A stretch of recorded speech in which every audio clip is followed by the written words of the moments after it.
Underdog says no matter what the circumstances, no matter what challenge is presented to them, they can succeed and do more on top of that. My man said, President Barack Obama, underdog political. Then you got the underdogs in the sports arena. Who? The Lions. They came out underdogs, they smashed them out. All you gotta do is play your game, be hard, go at it. Go hard or go home. Go ham, underdog. An underdog is somebody who kind of goes against the odds, starts out maybe from nothing and works their way up to something.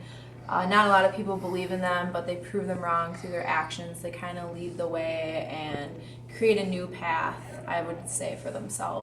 An underdog is someone who, because of circumstances, talents, is not supposed to do so well. So an underdog is someone who's not expected to win. I'd be like, yay, the underdog's won. Like somebody who just can't get a break. So the team that everyone expects to fail, but sometimes they pull ahead. So that's what I think of when I think of underdog. And the reality of an underdog is someone who's actually going after what he wants. Someone who can actually take that first step. You know, even when all the other things are difficult to do. That person that can inspire people to do something outside of what they normally do. Now, there was a study that I remember reading one time. It was talking about what makes people that are business-minded become business-minded. And so, by giving them more money, they thought was a wise idea. Now, they said if the task is something that's easy, giving more money will always boost up production. But when it's become something more complex, like success, money really doesn't speak values. Good evening, my name is the same as the paper in the frame of that CD. Say, yeah, I bought this easy, but use your head, don't touch my threads, get out of my way. From the snow or the north, so my flow's caught a course, no need for ice in a chain. I'm fly like a bird or a plane, the clouds my domain, so excuse my brain. Don't even question why I'm in this. Hustlers love me cause I'm about my business. Ladies go wild when I smile, it's ridiculous. Get them no strings attached like new kicks is. It's a shame our rappers dance for fame. Jump around for hits like House of Pain. But I'm playing it cool cause I know what to do. Like a new semester, take you back to school. Cause I'm good, I'm good, I'm good. Bet you wouldn't touch me if you could. Bet you wouldn't touch me if you could. Cause hey, I'm a hater magnet, shoulders brushed off to repel the static. I'm a hater magnet, shoulders brushed off to repel the static, yeah.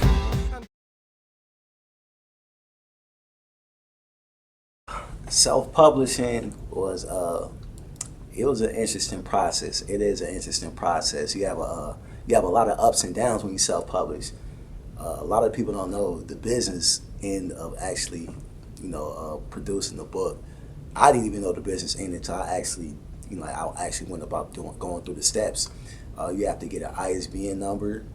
You have to get a barcode, an ISBN number, and a barcode are what you see in the back of the books, what makes the books traceable, where people could find your books in libraries or whatever stores, wherever it may be at. That's how you're able to track a book down. You also have to get your book copywritten. I think that was a no-brainer. And yeah, you have to market. You have to have somebody who knows how to design a book cover if you're not going to do it yourself. And, you have to pay a company to actually print it up and bind it for you. Or the good thing about self-publishing, and what I think really benefits individuals like myself, is you have different internet outlets that really support self-publishers. You have the Amazon with the Kindle, you have the Barnes & Noble with the Nook, and you have the iTunes. And what those essentially are different outlets and different vehicles for people to get their manuscript to the masses. My childhood was interesting. I have 4 older brothers. I'm the youngest boy with 2 little sisters. But growing up, it was just very interesting, man. I was actually a sensitive kid, if you could believe that or not. I was pretty sensitive, but I grew out that, as you could see. I went to Northup Elementary School, very, very good school, man. I met some really cool people, met some of my good friends there. Met my man Cy, Philip and Jordan, Andre, Ayabe, Min, Leif, Scott. I mean, just the names go on and on. But that was kind of like more of a middle class school. So that it was good for me to kind of see that different side of the spectrum. Because in my neighborhood, you had some people with some tough upbringings, that didn't have like the right role models or the right people guiding them. So they gravitated to a life of crime, which is unfortunate. But that's kind of how it is in a lot of inner cities. So I played basketball and football for Potterhorn Park, and we actually, for Potterhorn, we went to the championship my first 5 years. Now we ain't win them all, but we went to the championship 5 years in a row. Back to just growing up, the neighborhood, South Minneapolis, we had some pretty bad things, and that's when gangs and whatnot was a little bit more prevalent, and people were on the corners a lot more openly than they are today. So seeing that, and just having family members that had been in that lifestyle, I knew for a fact that wasn't for me. So I always gravitated to more positive things and more things that were constructive, that wouldn't get me in trouble, that would keep me focused and keep my head on straight. We used to always have birthday parties. Every year, when somebody had a birthday party, we'll all get together, play video games, eat fruit roll-ups, wrestle, talk about each other, etc., the whole nine. And I remember one particular year, my ninth grade year, men had a birthday party. Now this is supposed to be the big bang because we were starting to get too old for birthday parties, so we wanted to end it off hard one last time. I'm recording this rape. I'm recording this rape. You gotta put some porno music into that later. Yeah, I'm gonna edit this. I'm gonna edit that and put porno music into it. Some Kenny G. Look at that rape. Yeah, I got raped. You know what I'm saying? See, let's interview this dude right here. You got raped, dude. How it feel? Feels bad. Feels bad. Yeah. I bet you won't have anybody buy that. Oh, sense. Hey, my camera. You're gonna edit that and make me look like a... Maybe if men would learn how to play football. Damn, that's inappropriate. Man, my mom's gonna see this too. Snow? Where is this park, Joe? That's right. I heard you're a good boy now. Yeah, yeah. What was that game we played last year? That Friday game? South. Yeah. For real? Is that you, Andre? Okay. Oh, you guys kick off from that over there? Yup, let's go. Alright. Oh, sweet. That's real. I know you got that, Andy.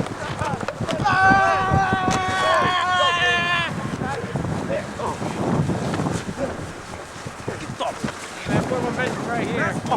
Get him, man.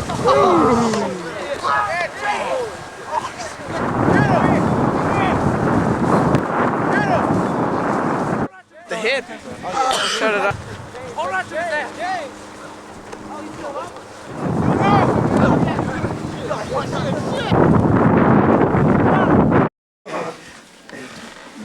Hey man, I got next. Get this on tape. Get it on tape. I already called that. Alright, ready? Size mom is the bomb. Oh, I got these is khakis, man. You crazy like you do Mr. Mackey. On South Park, with Ken Styles Cartman, man. Shut up. This nigga, he stinks like a hog. Look at that big snoz, he needs a nose job, man. You better drink your eggnog, cause no man. I'm not. Alright, keep recording. You jacked up, dude. Oh, come on, keep it going. He stuck him. He stuck his ass. Hey, look at this. Stick yourself, Tony. Hey, son. Go fight it. Stick yourself, Tony. Go fight it. Stick yourself, Tony. In the boat. Go fight it in the boat. Tony. Hey, son, stick yourself, Tony. Oh, man. No fighting Stuck in the him. boat. Oh, he stuck him. How'd that feel to get stuck? Hey, we'll see who feels. We'll see. Hey. No fighting. Oh, he got that on tape. I don't really care. Get your mom's underwear. Oh, that was ill. I got it. Knit. Yeah, knit. Knit, man. Knit me a sweater because, we write me those letters, but I had to tear them out. Go knit me a sweater because I can't handle this weather. Go knit me a sweater. Good effort, man.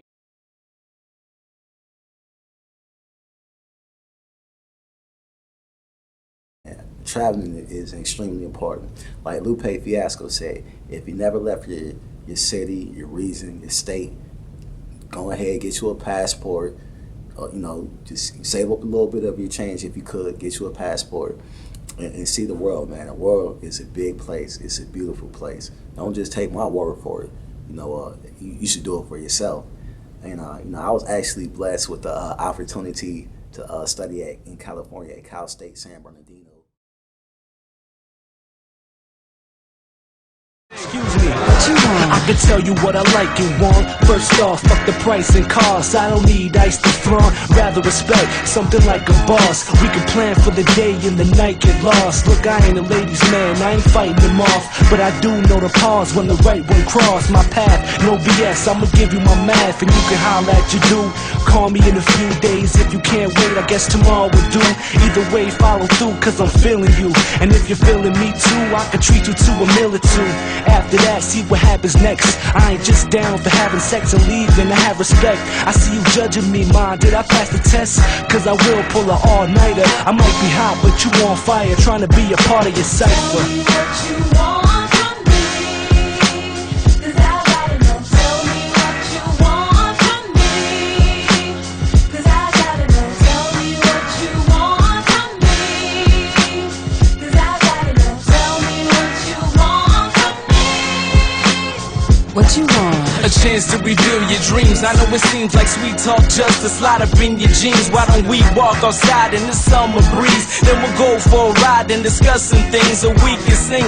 Blasting the radio, make this last forever. It don't matter what way we go. Green lights, driving slow, just let the wind blow your hair. Throw your worries outside the window, come in, cause everything's alright tonight. You like pizza, I'll buy a slice if you give me a bite. I love the way you laugh, it's such a pretty sight. Watching your face flash, cruising the city lights, and yeah, I just might change your life tonight. All I want you to do is take this pen and write your number on my hand. You know the reason why, cause I'm the only guy that can treat you right. Tell me what you want from me, 'cause I gotta know. Tell me what you want from me, 'cause I gotta know. Tell me what you want from me, 'cause I gotta know. Tell me what you want from me. What you want? This is serious, ma. So, I met some really cool people, met some people that I'm still friends with to this day, and I just feel real fortunate and real blessed to be able to have that opportunity to go out there in California. Oh man, what more can I say? It was right up my alley. You had palm trees, mountains, sunshine, the ocean. I mean, it doesn't get no better than that. I mean, I don't think too many people really like bad weather, but I absolutely love sunshine. So for me, when I got out there, man, I felt like I was in a movie. Like we flying, about to land in. I'm like, this is it. This is Hollywood. I might see Kobe Bryant. Gordon, we finally got our first show at Escape. Yeah, how we got this show at Escape, it was a friend of mine. She had called me. I guess she had knew this guy who was putting together a show for local artists. So she called me like a week beforehand and said, James, I know you rap, I know you do music. Would you like to perform at Escape? I was like, what? Well, I'd like to perform at Escape. Of course I would. So, I call up Norman, I call up Mark, and I call up Ryan. I tell them, yo, we got a show at Escape, man. We got to make it happen. It's like this is our first ever show in downtown Minneapolis. It's going down.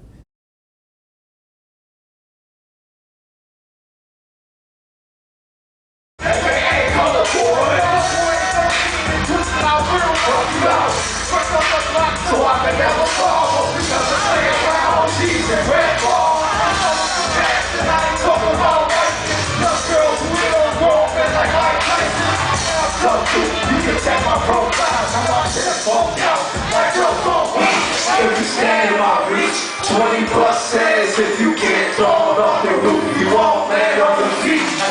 Catch me at the clock. After we did that show at Escape, I really had big plans and big dreams of doing something in like the music industry. I always just had a vision that we'll be traveling, seeing the world, going to a lot of different places and making it happen. But as fate would have it, my plans were a lot different than I anticipated at that time, and God had other plans for me. So in events like that, there's nothing you can do, but you just have to roll with the punches and keep it moving and keep pushing and, sticking to your game plan and sticking to, to what you know. So, but the Escape show was fun. It was off the chain.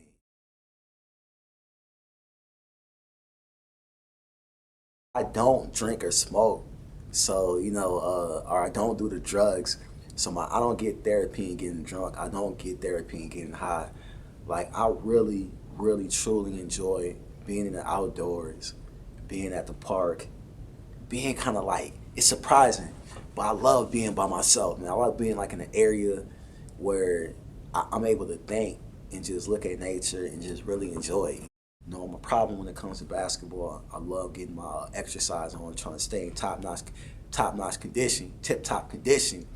And I love playing chess and just being well-rounded. I always feel like the more versatile you are, the better.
I owe a lot to college.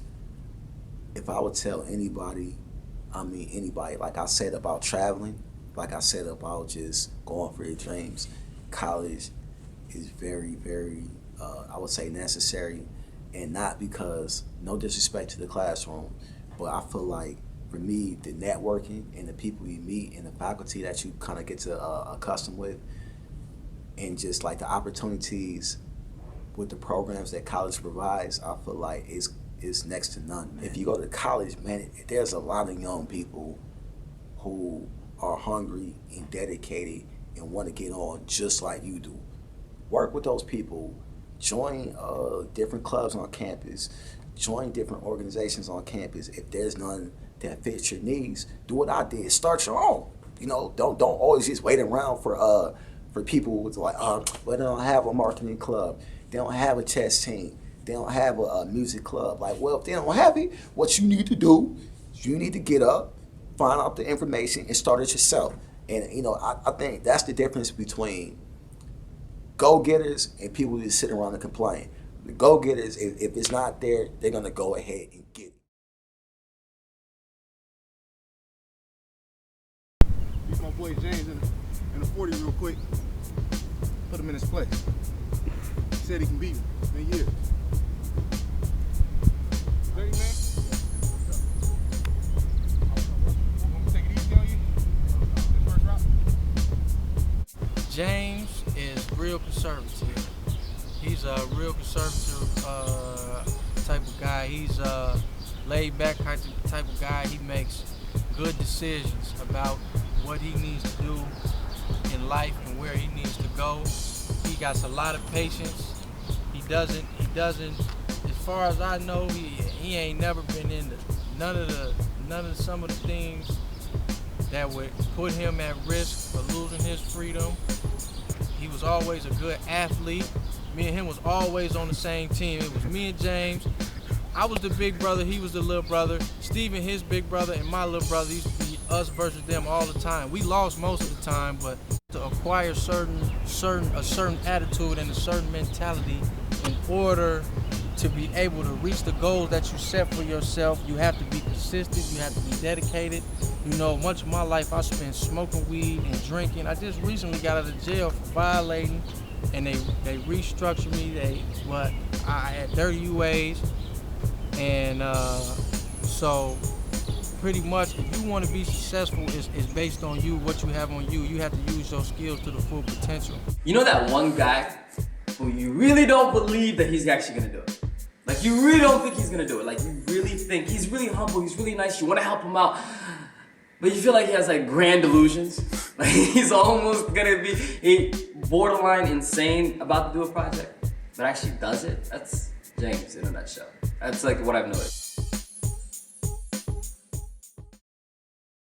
Question, the big question that everybody asks. You're self-publishing. You have your own book. What are your expectations? How are you gonna get it to the masses? How you know your book is that good? I say, put it like this. Underdog's way to success is very diverse, and it has a lot of different things. It's like a Facebook or it's like a YouTube. It doesn't have an age, it doesn't have a race, it doesn't have a religion, etc. limit. I feel like anybody can read the book and gain something from it. You know, I feel like it's just one of those nuggets. It's one of those things. It's like it's timeless material in there.